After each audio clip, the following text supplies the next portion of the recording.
Okay, now I'm going to demonstrate some seeding and sticking techniques. They're very simple. What we have here is a tray, a flat, which has been previously filled with soil and watered in. And I want to show you how to do some different types of seeds. This first seed here is a grass seed. The awns are still on it, and the easiest way to handle a seed like head and just distribute it along your plugs like that. And with grasses, you're not trying to achieve anything like one seed per cell. It's best if you have a bunch of grasses. Frequently, larger seeds can be done by hand. This is a simple method of doing seeds. This is Rotibata columnifera. It is the red variety, and this is commercially available seed.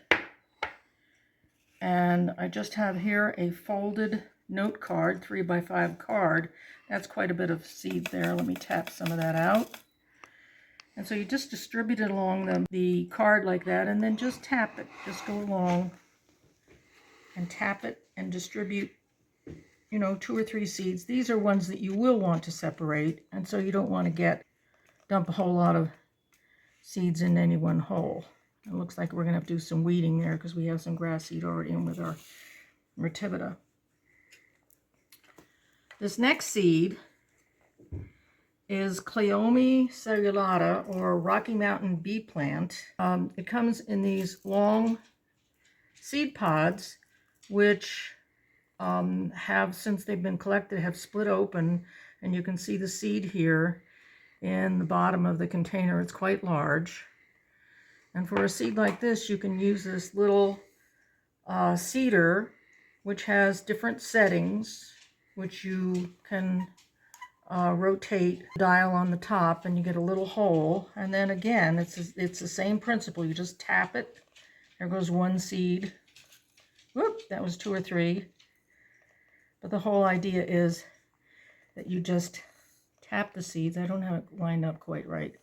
You just tap the seeds and they come out, and you can be pretty accurate. There goes 1, 2, one more, 1, 2, I think that was 3. There goes 1, there goes another one, and another 1, and another 2. And there you are, you've sown those. So that's good with larger seeds that are easy to handle. Now I'm going to show you this vibro seeder, which we have left from our greenhouse that we used to run. And it has a button here which you push and you get vibration, and you can move it up or move it down. You just simply take the seed, and this is a fairly fine seed. This is Rudbeckia hirta, or black-eyed Susan. Just want to put a little, again, that's probably too much seed. And then when you hit the button, it starts to distribute it along the bottom. And then you can just go ahead and very, very easily just move the seed right along where it needs to be sown. Again, you'll probably have to do some weeding with that one. I'm not advocating this, but it is a cute little gizmo to have, especially if you're doing a lot of seed sowing. Then the next step in the process is to go ahead and to cover the seed with this germination mix, as it is called. It's just a milled or sifted version of potting soil, and you don't want to put too much on those really, really fine seeds. So just sprinkle it on just very gently like that. And then when you're all done, you can water them in. But okay, so now I've shown you how to sow seeds, but there are times when you're going to want to propagate from cuttings. So here we have some plants that I've gotten from a local nursery.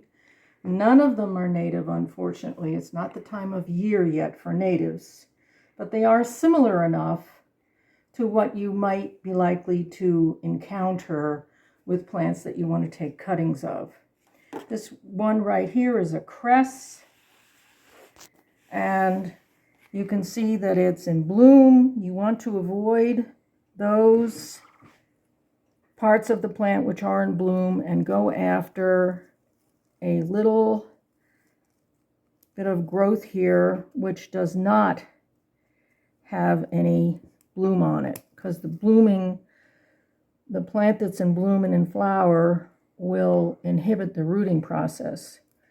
And then you just strip off a few of these leaves and you're left with a pretty big cutting here. Again, you want to make sure you don't have any flowering parts, so you just go in there and nip out that bud.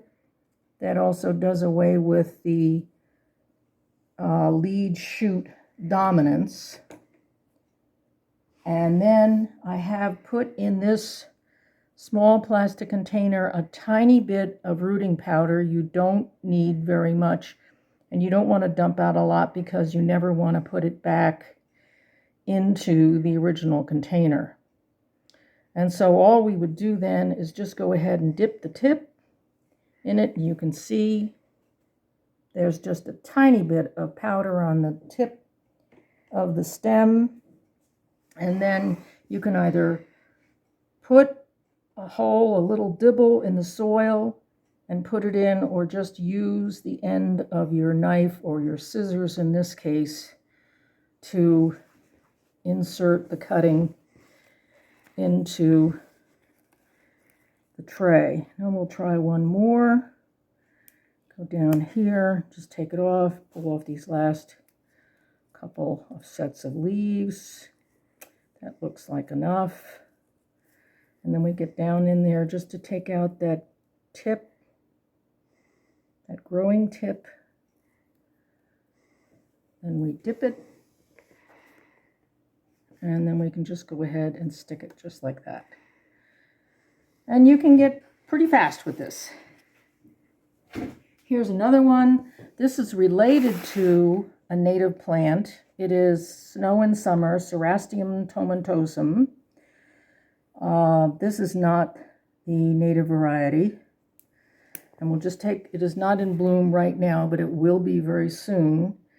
And in something like this where the leaves are not so large, you can have more than a couple sets of leaves. But again, I would take out that growing tip, just like that. Here we could take off those bottom leaves. We don't have to. Dip it. And then we'll just offset it here. We'll just go ahead. Whoops, there's a piece of bark in there, I think, that was stopping me. There's one. And for fun, we'll just do another one. Let's go in there and find any part of the plant. This is nice because it's already got some side branching, so that'll be good. Again, we take off these side leaves best way you can. Take out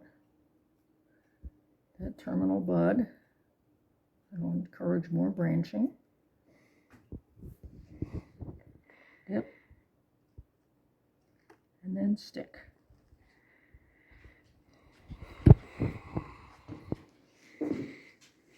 I have one thing left to show you. Typically you don't really want your plants to be in flower like this, but this will just demonstrate. This is a pansy, and it is in the same family, the viola family, that many of our native violas are in. And you can just very easily reach down and find one of these side branches that the plant puts out, and just go ahead and dip and stick that. And this one, it's going to be hard to get out that central bud, so I would just leave it And then you just go ahead and put that in, and then we'll have a new pansy in a couple of weeks. And then you can see as you go along here that there are buds that are coming out all along. They are bred to do that.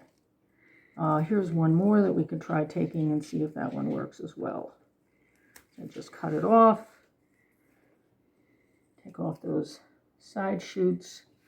Again, I'm going to leave that apical bud on, and we just go ahead and stick that. So now we've got some seed sown, some cuttings stuck. I'll just take these to my watering station and give them a good drink of water. And in a few weeks, hopefully we will have some germinating seeds and we will have some rooted cuttings.